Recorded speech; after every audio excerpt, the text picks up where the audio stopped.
Prema zvaničnim podacima, u srednjim stručnim školama i gimnazijama ostalo je još 9.000 mesta posle prvog upisnog roka. Da li je dobro ili loše kada se kaže da će 65% učenika upisati školu koju su na spisku odredili kao prvi izbor? Da li su popunjena sva mesta u srednjim medicinskim školama koje važe za odskočnu dasku za odlazak u inostranstvo? Da li ćemo ostati bez zanatlija? Odgovore na ova pitanja znaju moji gosti i predsjednik Foruma srednjih stručnih škola Milorad Antić. Dobro jutro. Dobro jutro. I predsjednik Foruma gimnazija Aleksandar Markov. Dobro jutro i vama. A pitamo i vas, da li ćemo ostati bez zanatlija? Pošaljite SMS na 9292 opcija 1 ako je vaš odgovor da ili opcija 2 ako je vaš odgovor ne. Gospodine Antiću, šta konkretno znači da je ostalo 9.000 mesta upražnjeno? Pa, u suštini, vi ste totalno pravi. Negde oko 6.200 je u četvrogodišnjim školama i u trogodišnjim školama 2.440. To je otprilike negde oko 8.600. Šta to znači? Znači da mi polako, ali sigurno gubimo zanatlije. Retko ko želi da se upiše u trogodišnje škole. Zašto zanatske škole nisu poželjne? Pa zašto te zanatske škole nisu popularne, iako su dobro plaćene? Recimo, jedan zidar, jedan armirač, jedan keramičan staklorezac se izuzetno dobro plaća. Tu se dnevnica kreće od 30 do 50 evra. Pa, zbog čega? Zbog nije materijalni status, no je od strane društva nije cenjen, poštovan i nije nagrađen u dovoljnoj meri. Nije samo materijalno osnovno pitanje, recimo, dostojanstva, pitanje poštovanja, pitanje nekih privilegija koje ostali imaju, oni ne. Ja ću vam sad konkretno reći, recimo, trenutno vama, recimo, rade Kinezi. Ja prođem pored tunela Straževice, ja vidim brdo, ogroman broj Kineza koji rade na toj trasi. Prema tome, ja... Mislite da ćemo uskoro uvoziti zanatlije? Ne da hoćemo, no mi ćemo biti prinuđeni da uvezemo te zanatlije. Nama i sada, recimo, rade priučeni majstori za vodoinstalatera i za keramičara i za stokloresca. Sve su to priučeni majstori od par meseci kursa ili par meseci kod majstora, pa su naučili neke stvari da rade, to rade. Ali nema školu. Kakva je situacija u gimnazijama? Je li tačno da samo u velikim gradovima su popunjena kompletno mesta u gimnazijama? Pa dobro, taj podatak je delimično tačan.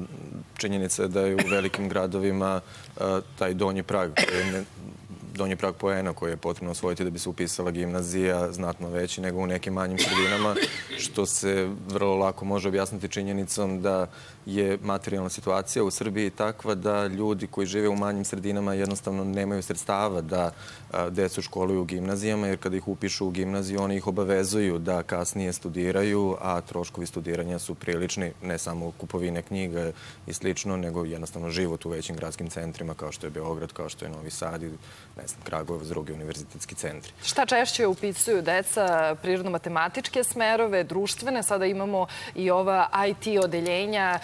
Da li su zainteresovani za njih, s obzirom na to da je to profitabilna delatnost?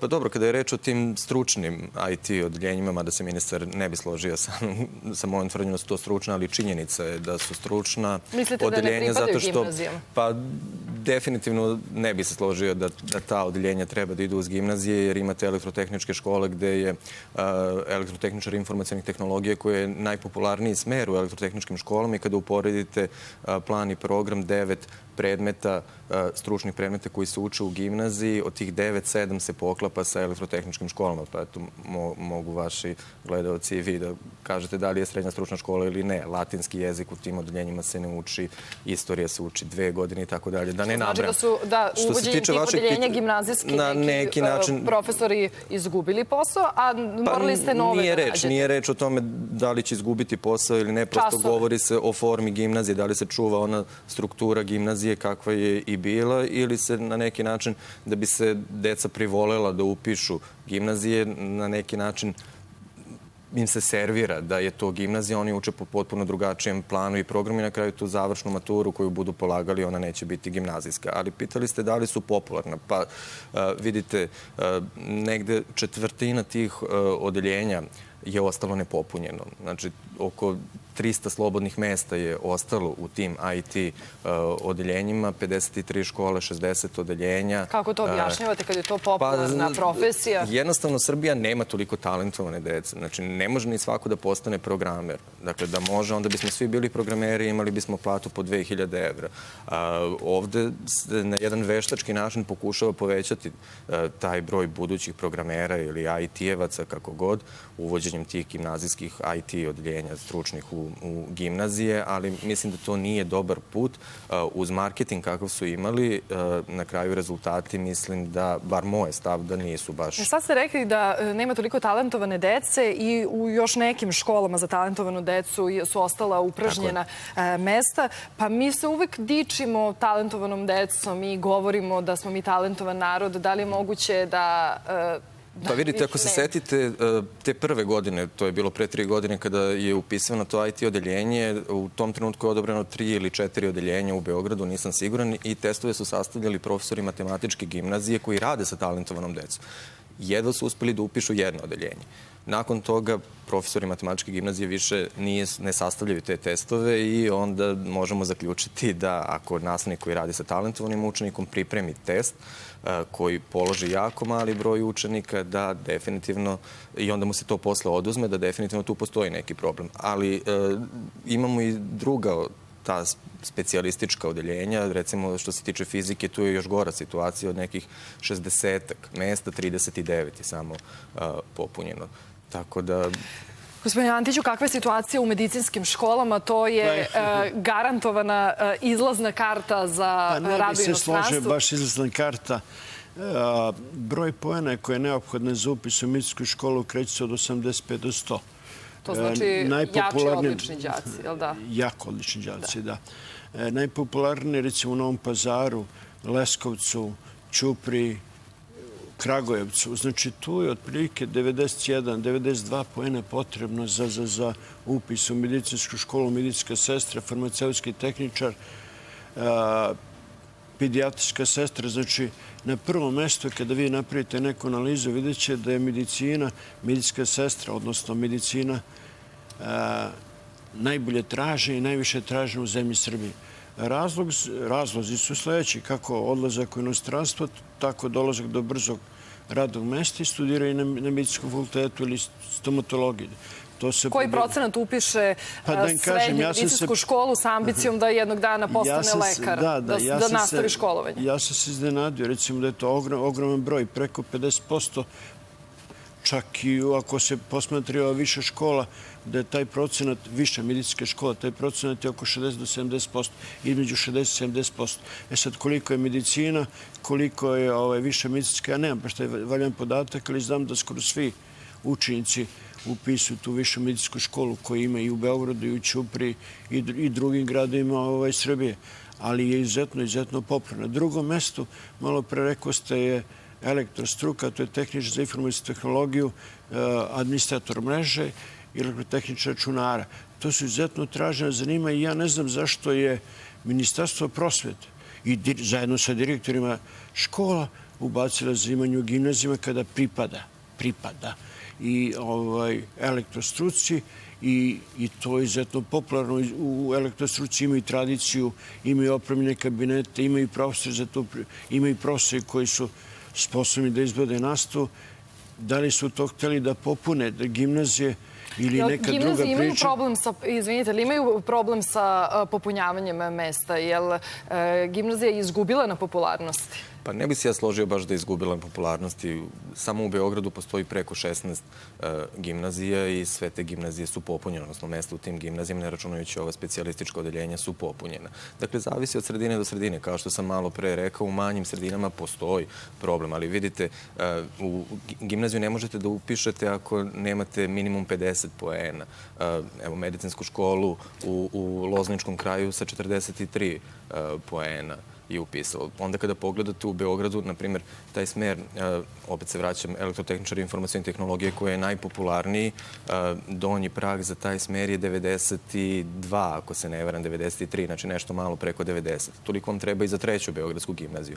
Tako da, koja je najpopularnija. Zašto je najpopularnija treća Beogradska gimnazija? Zato što je u modi ili zato što zaista pruža nešto više u smislu obrazovanja od drugih, evo, ostalih 15 beogradskih gimnazija? Na teritoriji Beograda, ne računajući Lazarevac, ne znam, Mladenovac, najslabije rangiran, odnosno najmanji broj poena je potreban za 7. Beogradsku gimnaziju i najviše za 3. Beogradsku gimnaziju. Ali jednako kvalitetno obrazovanje ćete dobiti i u 7. i u 3. Ali se 7. nalazi u Mirjevu, a 3. se nalazi na Vračaru.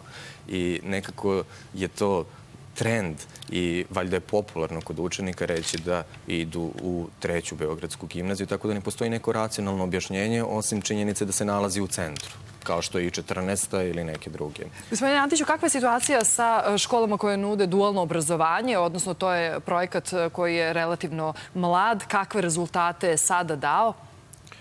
Pa dualno obrazovanje, sem u građevinskoj struci, obično je popunjeno svuda. Obično je popunjeno svuda i izuzetno traženo to dualno obrazovanje. Zašto? Zato što praktična nastava je na visokom nivou i onda izlaze recimo kao gotovi i majstori i tehničari.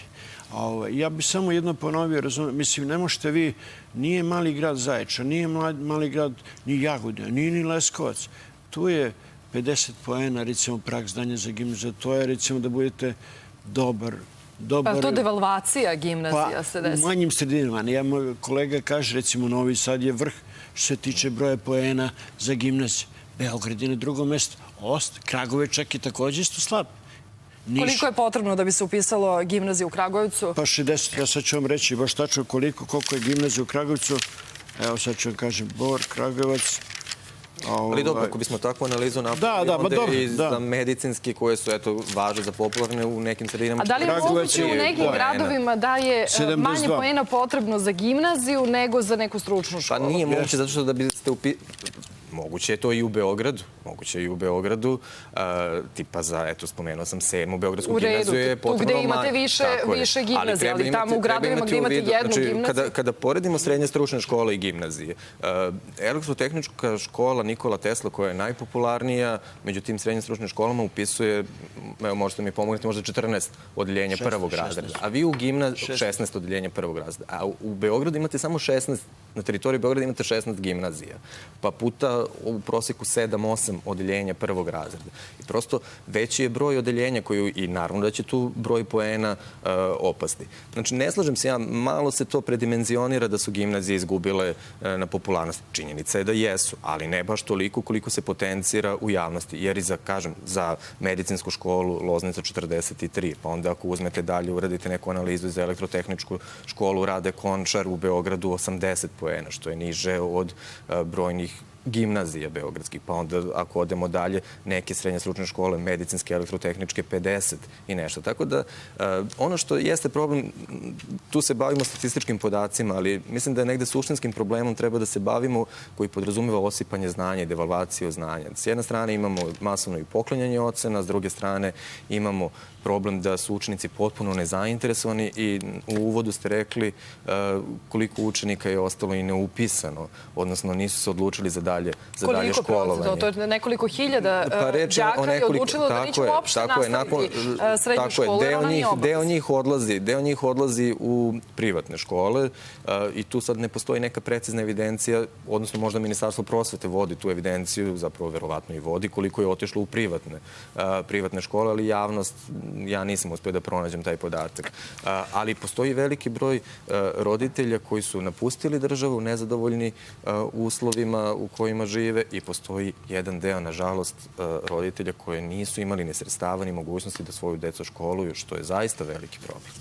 hvala vam na ovom gostovanju. A sada ćemo vidjeti i kako ste vi glasali i kako ste odgovorili na pitanje da li ćemo ostati bez zanatlija. Oni koji su glasali na sajtu B92 rekli su da hoćemo. 395 glasova je bilo da, a tek 50 ne. A sličan je rezultat i vas koji ste glasali preko Vibera. 75% vas smatra da ćemo ostati bez